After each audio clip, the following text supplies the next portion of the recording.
Hi, I'm Joe Walensky, and I'm the program manager for ConveyUX. That's the annual user experience conference put on in Seattle by BlinkUX every year.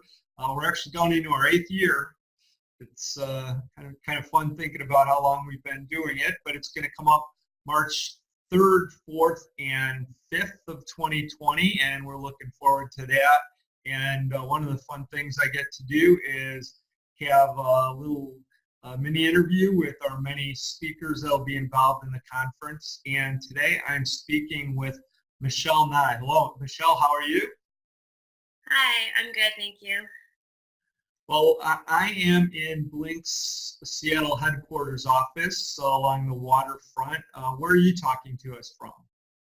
I am currently in Ottawa, Ontario in Canada. So hello from the north. Well, it's great to have you in the conference program and look forward to having you visit us here. Probably a good place to start is if you talk a little bit about your background and the types of things that you do for work. Sure. So like I said, I'm from Canada. I have always been passionate about design. So I studied interaction design at Simon Fraser University in Vancouver, BC. And then I spent the first 10 years of my career jumping around in the private sector, from being like the only designer in a 10-person startup to being one of 50 designers in a global ad agency. And then about 2 years ago, I decided to make a shift in my career a bit and try my hand in the public sector. So I joined the Canadian Digital Service. So we are a pretty new organization. We turned 2 years old just last summer. And we are somewhat similar to like the US Digital Service and the Government Digital Service in the UK.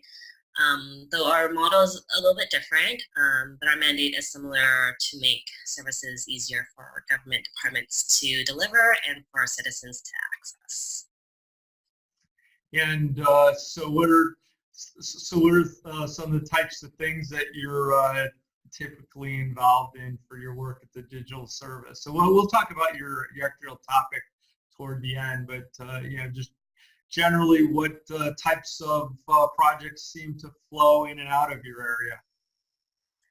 Yeah, so we are an organization that partners with the different departments. So in my first year, I had the privilege of working with Veteran Affairs Canada to create an online tool that helps veterans find benefits for themselves.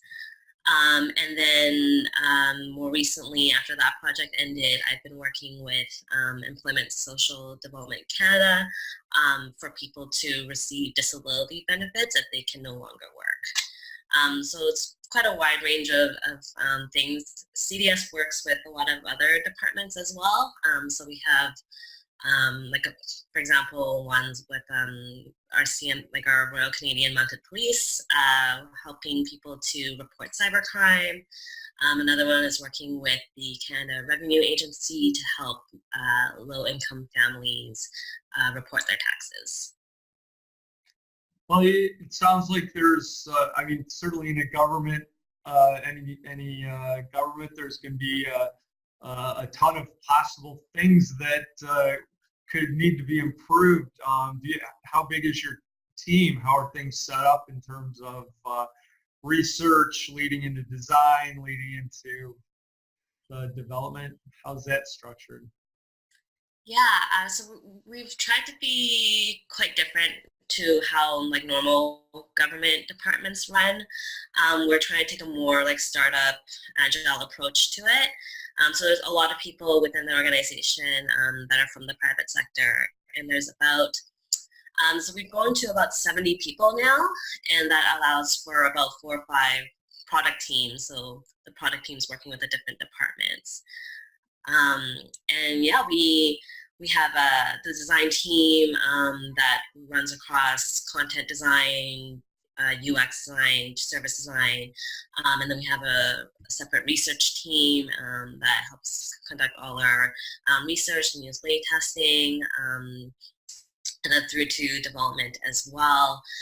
So we work in phases. So we'll do like a discovery phase that's mostly research, and then we'll go into alpha, start prototyping something, through to a beta, try to get something live out there to work with. And then by that point, CDS will generally step off, and then the partner department will continue working with it. Well, I'm sure you're busy always with a lot of that project work. Do you have any time to just think about new ways of doing your job? Anything that you've been reading or learning about? Yeah, definitely. So actually, in between those different phases, we get a bit of time to kind of step back and reflect a bit. And so yeah, in the last couple months, I've been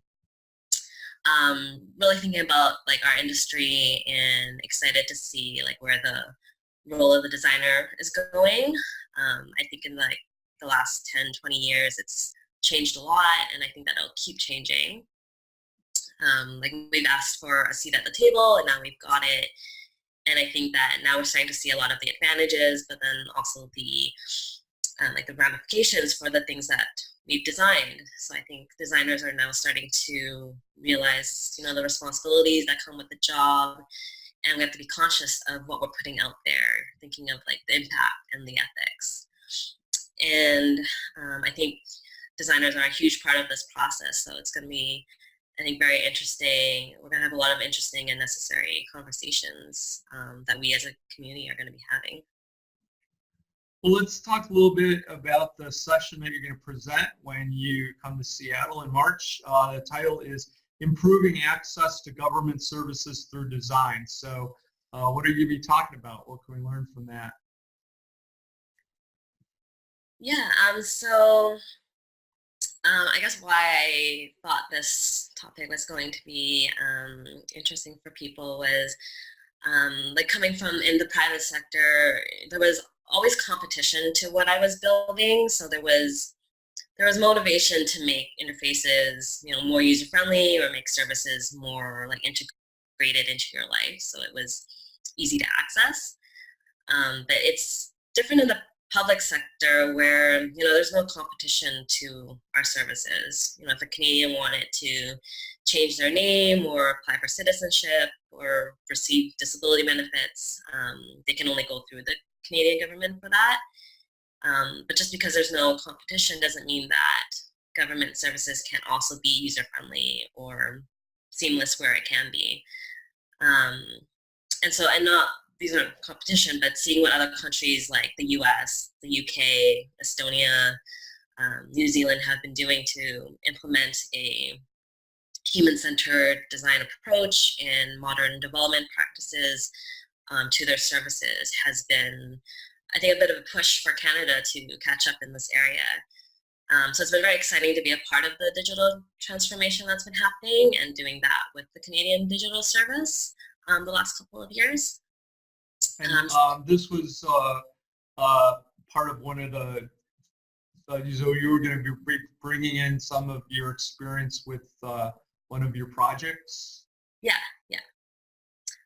So I'll be going through what our team at CDS did, partnering with Veteran Affairs Canada to make an online tool for veterans. And I'll go through how we enabled user research within the organization, the importance of the content design and accessibility, and then how we built this product for veterans, with veterans along the way. Well, I think that's going to be a really interesting topic in a lot of different ways. So thanks for taking the time to do this little interview with me, and we'll look forward to seeing you when you made your journey to Seattle in March. Thank you so much. I look forward to it. Thanks a lot, Michelle. Bye-bye. Bye.